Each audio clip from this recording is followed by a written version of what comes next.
شادی کی رات جب میں نے دلہن کے قریب جا کر اس کے نرم گلابی ہونٹوں پر انگلی پھیرنی شروع کی تو وہ اچانک گھبرا کر بستر سے اٹھ کھڑی ہوئی اور بولی، یہ کیا بدتمیزی ہے؟ ہاتھ پیچھے کریں اپنا۔ میں نے کہا، کیوں کروں؟ اب تم میری بیوی بن چکی ہو، اور ویسے بھی بہت شوق تھا نہ تمہیں مجھ سے شادی کرنے کا۔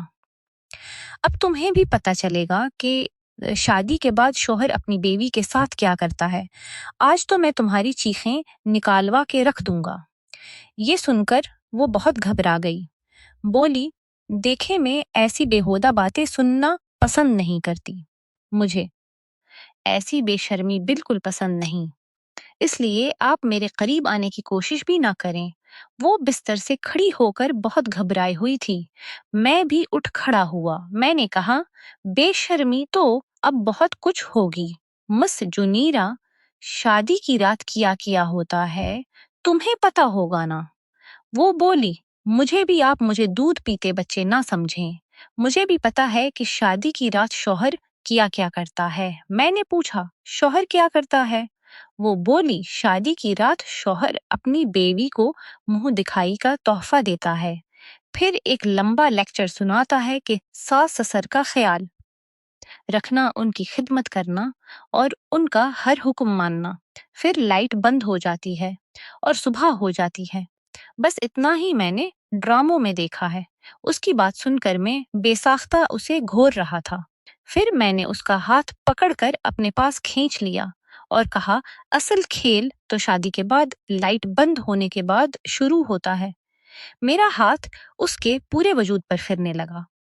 وہ میری بات سن کر ہچکچانے لگی۔ میں نے کہا، تم کپڑے چینج تو کر لو میری چھوٹی سی جان، پھر میں تمہیں سب کچھ بتاتا ہوں۔ میں نے اس کے گال پر ہلکا سا چٹکی کاٹا۔ وہ بہت گھبرا رہی تھی۔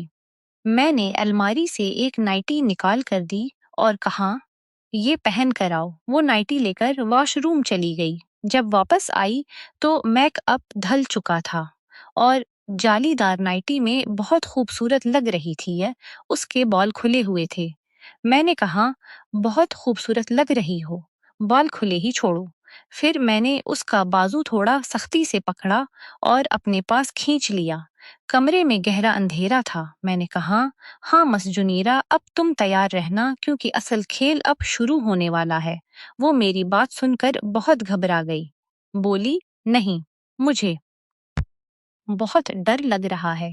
میں نے کہا، ابھی سے کیوں اتنا ڈر رہی ہو؟ میں نے تو ابھی کچھ کیا بھی نہیں۔ جب میں تمہارے ساتھ وہ سب کچھ کروں گا تو تمہارا کیا حال ہوگا؟ تب تو تمہاری پوری چیخیں نکلیں گی۔ شادی بیاہ کوئی کھیل تو نہیں ہے، بڑا کچھ سہنا پڑتا ہے۔ میں اسے ڈرانا چاہتا تھا بجائے اسے اعتماد دینے کے۔ میں چاہتا تھا کہ جنیرا نام کی یہ لڑکی گھر ہی نہ بسا سکے تاکہ میں گھر والوں پر یہ بات ثابت کر سکوں کہ ایک گھر سے دو بہنیں لانا ان کا غلط فیصلہ تھا۔ وہ بہت گھبرائی ہوئی تھی، چہرے کی رنگت اڑی ہوئی تھی۔ بولی، نہیں بھائی، مجھے لائٹ بند نہیں کرنی، میں لائٹ جلائی رکھ کر سوؤں گی۔ میں نے اس کے دونوں ہاتھ پکڑ لیے، کہا، ایسے کیسے جنیرا، یوں تو نہیں ہوگا نا، لائٹ تو بند کرنی پڑے گی۔ آخر تمہیں لائٹ بند کرنے کے پیچھے کی کہانی بھی تو پتہ چلنی چاہیے کہ کیا ہوتی ہے۔ شادی کا بہت شوق تھا نا تمہیں، اچھے کپڑے، زیورات، منہ دکھائی، مہنگے تحائف، یہ سب دیکھنے میں بہت اچھا لگتا ہے، لیکن اصل حقیقت کچھ اور ہوتی ہے، اور وہ میں تمہیں آج بتاؤں گا۔ میں نے لیمپ آف کیا اور بڑے زور سے اس کی کلائی پکڑی، اسے اپنے قریب کیا۔ جیسے ہی اسے اپنے سینے سے لگایا تو وہ چلا اٹھی، فوراً مجھ سے پیچھے ہٹ گئی اور لیمپ بھی آن کر دیا۔ بولی، مجھے آپ ہی کے پاس جانا ہے۔ وہ بہت گھبرا چکی تھی، اب تو آنسو بہانے لگی تھی۔ میرا مقصد بھی پورا ہو گیا تھا۔ میں نے کہا، چلو چلو، نخری مت دکھاؤ، لیٹو یہاں ورنہ میں سخت کروں گا۔ وہ فوراً کھڑی ہوئی اور کمرے سے باہر چلی گئی۔ اس نے اسلم بھائی کے دروازے پر بری طرح دستک دی۔ میرے چہرے پر مسکراہٹ آ گئی۔ بہت شوق تھا میرے بھائی کو شادی کا، ان کی خود غرضی کا انہیں منہ کا جواب اب ملے گا۔ اسلم بھائی کے ساتھ ساتھ میرے اماں ابا کے کمرے کا بھی دروازہ کھلا۔ میں بھی کمرے کے دروازے پر کھڑا ہو گیا۔ وہ ساتھ لگی روئے جا رہی تھی۔ مجھے آپ ہی کے ساتھ سونا ہے بول رہی تھی، بھائی مجھے آپ ہی کے ساتھ سونا ہے۔ پھر اسما بھابھی سے لپٹ کر بولی، آپ ہی مجھے آپ کے ساتھ سونا ہے۔ یہ سن کر بھائی کا منہ کھلا کا کھلا رہ گیا۔ بھابھی جنیرہ کے رونے سے پریشان تھیں۔ بولیں کیا ہوا تمہیں جنیرہ؟ وہ بولی میں علی کے کمرے میں نہیں سوؤں گی، مجھے آپ کے ساتھ سونا ہے۔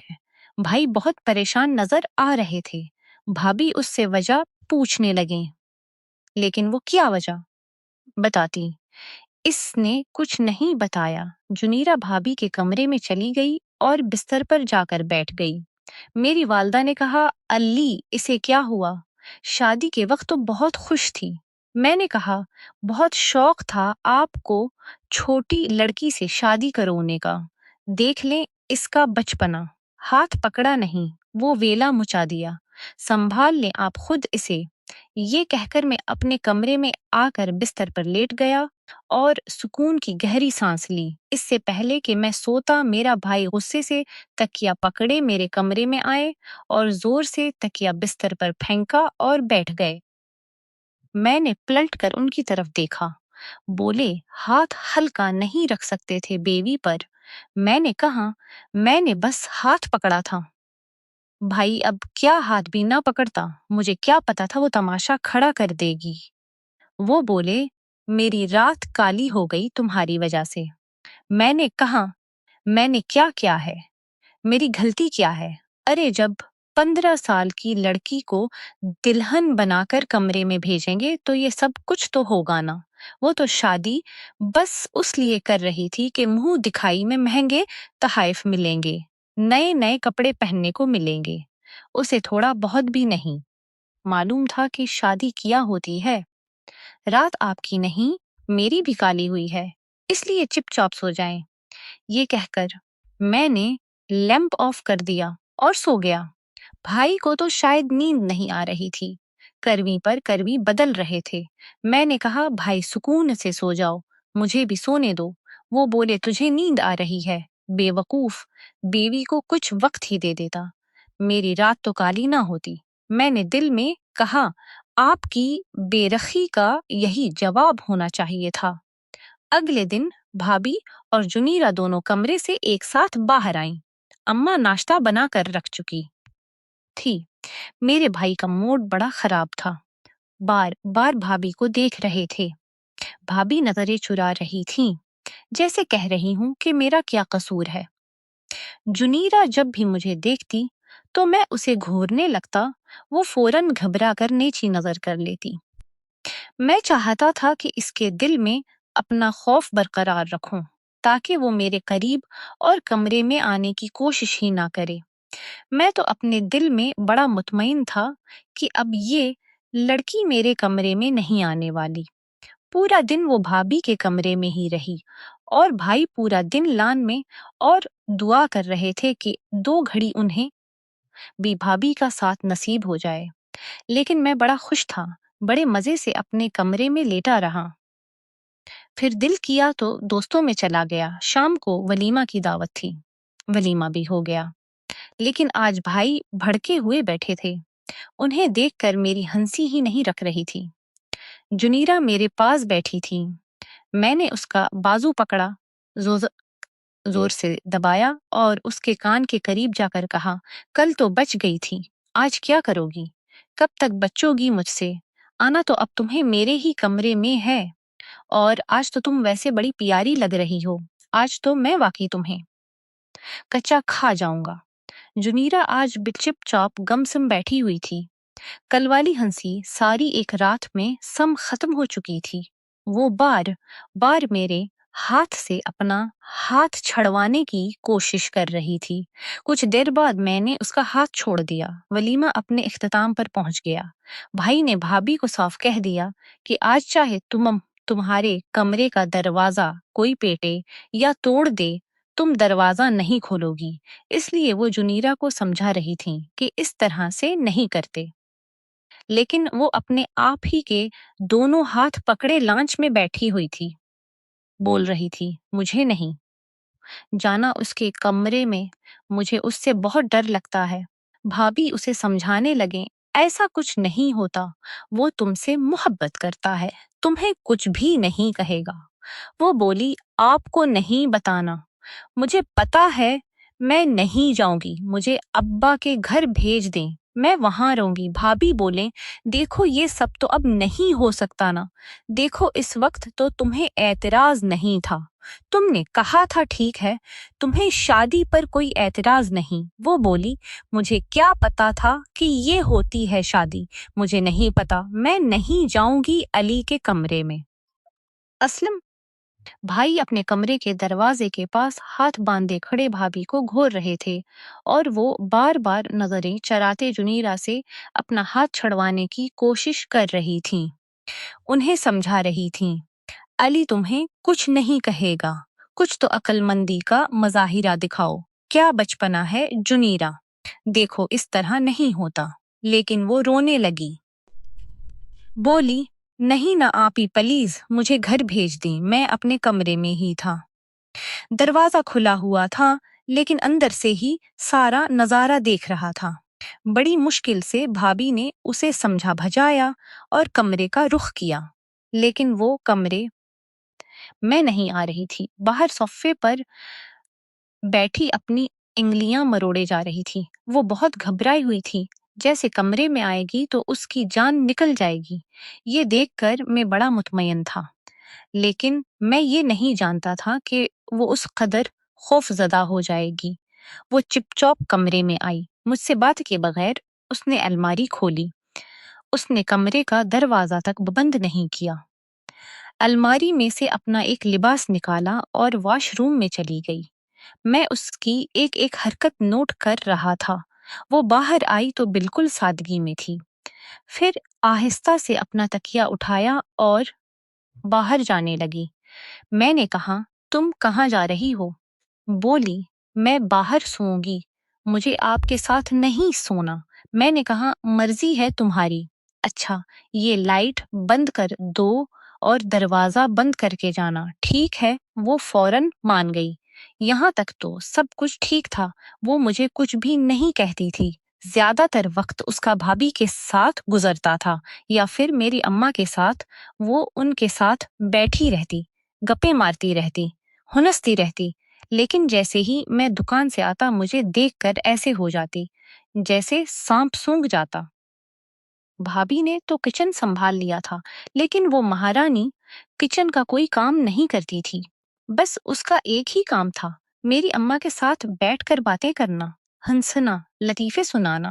ابا بھی اس کی کمپنی میں بڑے خوش رہتے تھے، جب سو جاتے تو خوش رہتے تھے، جب سو جاتے تو وہ باہر صوفے پر آرام سے سو جاتی اور پھر صبح سب کے اٹھنے سے پہلے بس کمرے میں آ کر تکیہ پھینک دیتی، لیکن کمرے کے اندر نہیں آتی تھی۔ 20 دن گزر گئے تھے۔ اماں نے کہا کہ سب سے پہلے ہنی مون پر اسلم اور اسما جائیں گے، جب واپس آ جائیں گے پھر علی اور جنیرہ کو بھیجیں گے۔ بھائی اور بھابھی تو بہت خوش تھے، لیکن جنیرہ بڑی اداس ہو رہی تھی، بولی، آپ اکیلی کیوں جا رہی ہیں؟ مجھے بھی ساتھ لے جائیں، میں بھی آپ لوگوں کے ساتھ ہی گھوم کے آ جاؤں گی، مجھے علی کے ساتھ نہیں جانا۔ بھابھی اسے سمجھاتے ہوئے جا چکی تھیں۔ اب یہ ہوا تھا کہ وہ اسلم بھائی کے کمرے میں جا کر سوتی تھی، لیکن مجھے کچھ ہونے لگا تھا۔ ظاہر ہے میری بیوی تھی، شروع میں تو ابا اور اسلم بھائی کی وجہ سے میں نے یہ سب کر دیا تھا، لیکن اب دل چاہتا تھا کہ وہ کمرے میں آئے، مجھ سے باتیں کرے، کچھ جذبات تھے جو اب تنگ کرنے لگے تھے، لیکن جس قدر میں اسے خوف زدہ کر چکا تھا، وہ تو مجھے دیکھتے ہی خوف کھانے لگتی تھی۔ ایک بار مجھے نیند نہیں آ رہی تھی، میں نے سوچا کہ مجھے جنیرہ سے اپنے رویے کی معافی مانگنی چاہیے اور اسے اپنے کمرے میں لانا چاہیے، اسے وہ پیار اور وہ سب کچھ دینا چاہیے جس کی وہ حقدار ہے، اور میں بھی کب تک اس سے دور رہ سکتا تھا۔ آخر جو ہونا تھا وہ تو ہو چکا تھا۔ پھر میں اپنے کمرے سے باہر آیا، میں نے بھائی کے کمرے کا لاک گھمایا تھا۔ میں نے ہلکی سی دستک دی لیکن اندر بالکل خاموشی تھی۔ میں نے پھر ہلکی سی دستک دی، دروازہ نہیں کھلا۔ میں نے کمرے کی کھڑکی کھولی تو وہ بے خبر بستر پر سوئی ہوئی تھی۔ اس کے بالوں کی لٹیں ہوا سے اس کے چہرے پر بکھری ہوئی تھیں۔ اس کے حسن کو اور بھی زیادہ دوبالا کر رہی تھیں۔ شاید میری ہی نظر بدلنے لگی تھی۔ بس میں نے سوچا بہت ہو چکا۔ میرا غصہ تو کب کا ختم ہو چکا تھا۔ میں بھی چاہتا تھا میری زندگی نارمل لائف کی طرف آ جائے۔ بھائی کو گئے ہوئے ابھی 3 دن ہوئے تھے اور مزید 4 دن بعد ان کی واپسی تھی۔ پھر مجھے جنیرا کے ساتھ جانا تھا۔ میں چاہتا تھا اس سے پہلے میں جنیرا کے ساتھ دوستی کر لوں۔ میں نے دھیرے سے جنیرا کو آواز دی لیکن وہ بڑی گہری نیند میں سو رہی تھی۔ کمرے کی کھڑکی اتنی بڑی نہیں تھی کہ میں اس سے اندر جا سکتا، اس لیے میں نے شیشے کو کھٹکایا۔ اٹھو۔ یہ بھی ڈر تھا کہ کہیں میری آواز اماں ابا کے کمرے میں نہ چلی جائے۔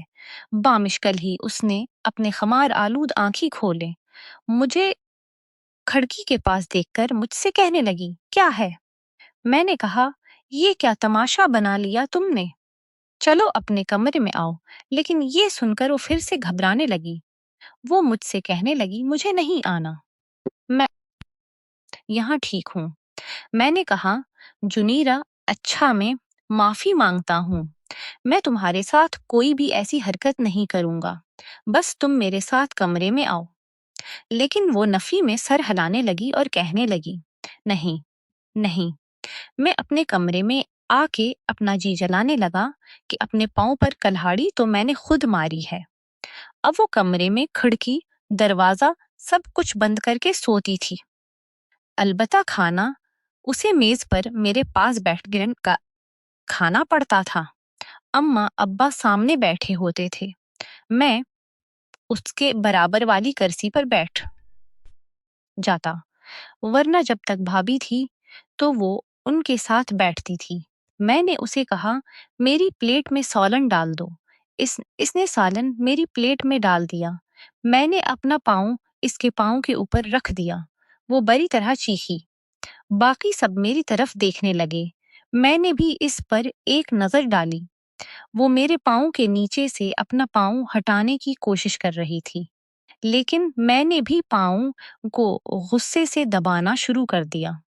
اپنے پاؤں کا انگوٹھا اس کے پاؤں سے ہوتا ہوا اوپر کی جانب لے جانے لگا۔ وہ اپنا پاؤں پیچھے کرتی تھی، میں پھر اس کے پاؤں تک پہنچ جاتا تھا۔ وہ اس قدر نروس تھی کہ کھانا ٹھیک سے نہیں کھا پا رہی تھی۔ جب سے بھابھی گئی ہوئی تھی سارا کام اسی کے سر پر آ گیا تھا۔ اماں سے پوچھ کر کھانا بنا لیتی تھی اور ٹھیک ہی بناتی تھا۔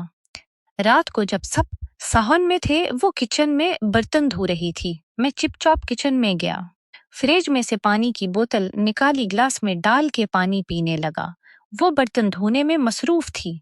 پانی پینے کے بعد میں اس کے بالکل پیچھے آ کر کھڑا ہو گیا اور پیچھے سے اسے اپنی بغل میں لے لیا۔ وہ پوری طرح سے اچھلی۔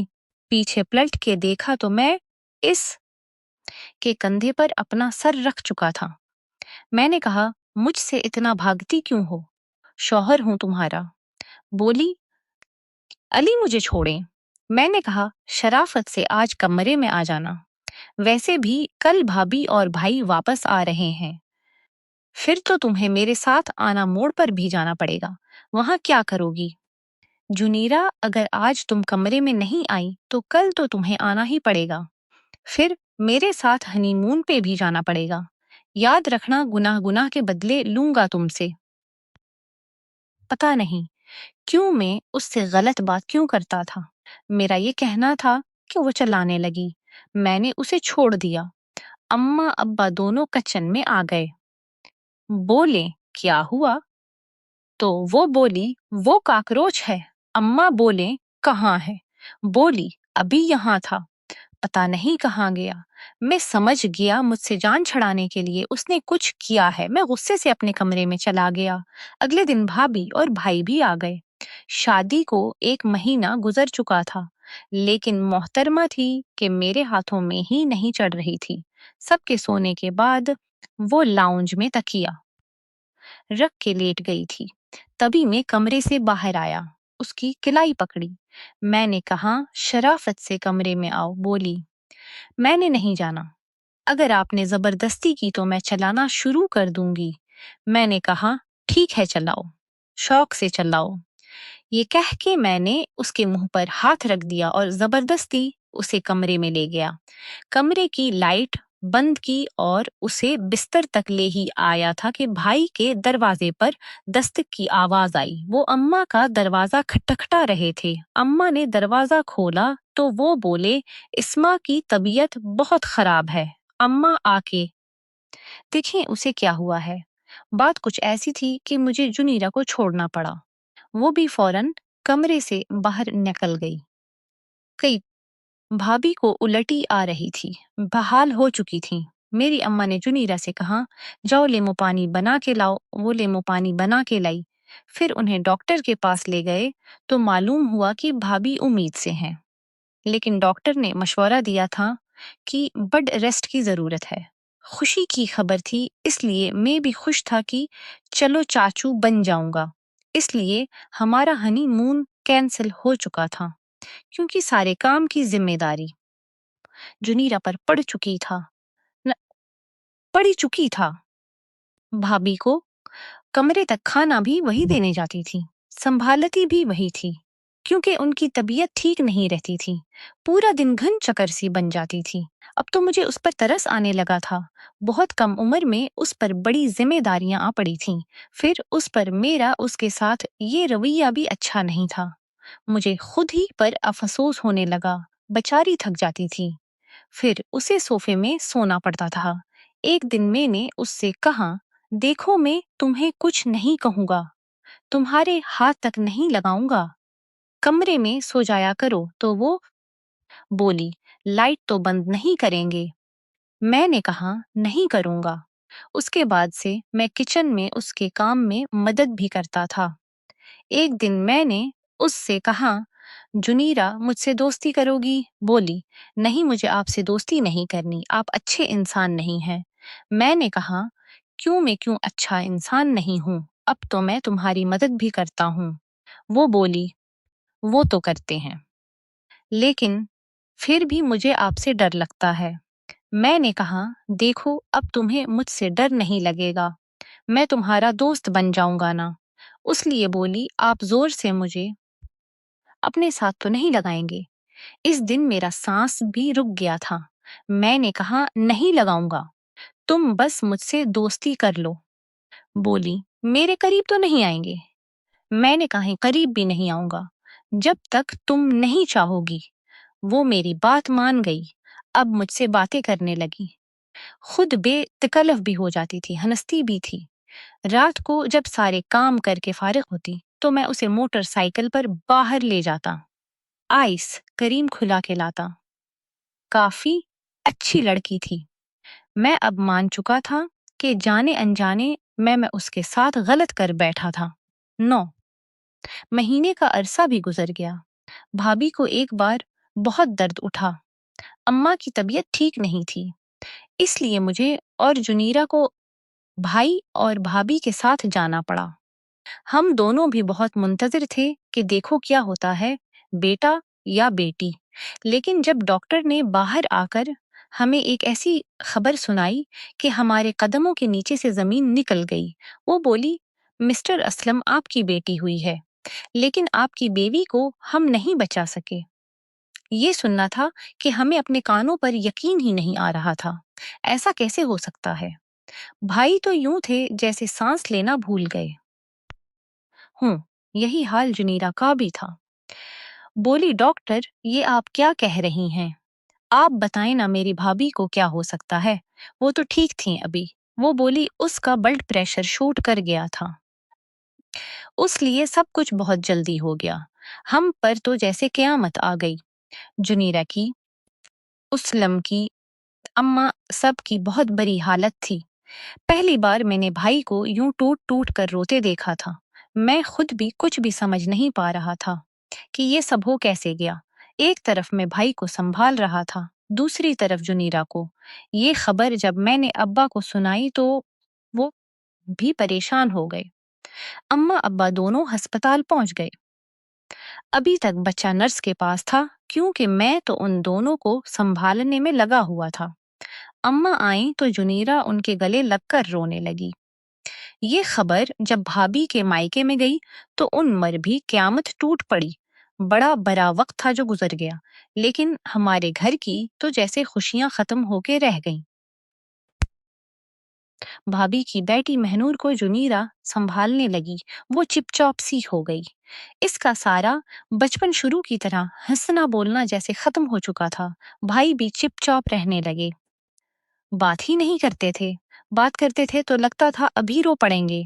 ایک میں تھا جو بھائی کو تسلی دیتا تھا۔ 4 مہینے گزر گئے، لگتا جیسے جنیرا اپنی عمر سے کافی بڑی ہو چکی ہے۔ رات کو جب وہ تھکی ہاری آ کر بستر پر بیٹھتی تو مہنور رونے لگتی۔ وہ اسلم بھائی کی بیٹی تھی، وہ اسے پکڑ کر چپ کروانے لگتی۔ اب تو مجھے اس پر ترس آنے لگا تھا۔ میں نے کہا ایسا کرو اسے مجھے دے دو، تم سو جاؤ، تھوڑی دیر آرام کر لو۔ اس کی آنکھیں نیند سے بھاری ہوتی رہتی تھیں۔ بولی نہیں، آپ سے چپ نہیں ہوگی۔ لیکن میں پھر بھی اس مہنور کو لے لیتا اور جنیرا تھوڑی دیر آرام کرنے لگتی۔ ایسے ہی دن گزرتے گئے اور بھائی نے دوسری شادی کر لی۔ بھائی کی دوسری بیوی بھی اچھی لڑکی تھی۔ اس نے آتے ساتھ ہی بھائی اور مہنور کی ذمہ داری سنبھال لی، اور ایسے میں ایک بار پھر میں جنیرا کے قریب ہوا، اور اب وہ بھی جوان ہو گئی تھی اور اسے بھی سمجھ آ گئی تھی۔ اب وہ میری قربت کو ترستی تھی۔ پھر ایک رات ہم دونوں بہت قریب آ گئے، اور اس رات کے بعد اب جنیرا ہر روز میری قربت چاہتی ہے۔ اس کے بعد ہماری زندگی میں کیا تبدیلی آئی، یہ جاننے کے لیے پارٹ 2 کا انتظار کیجیے، اور دوسری قسط دیکھنے کے لیے چینل کو سبسکرائب کر لیجیے۔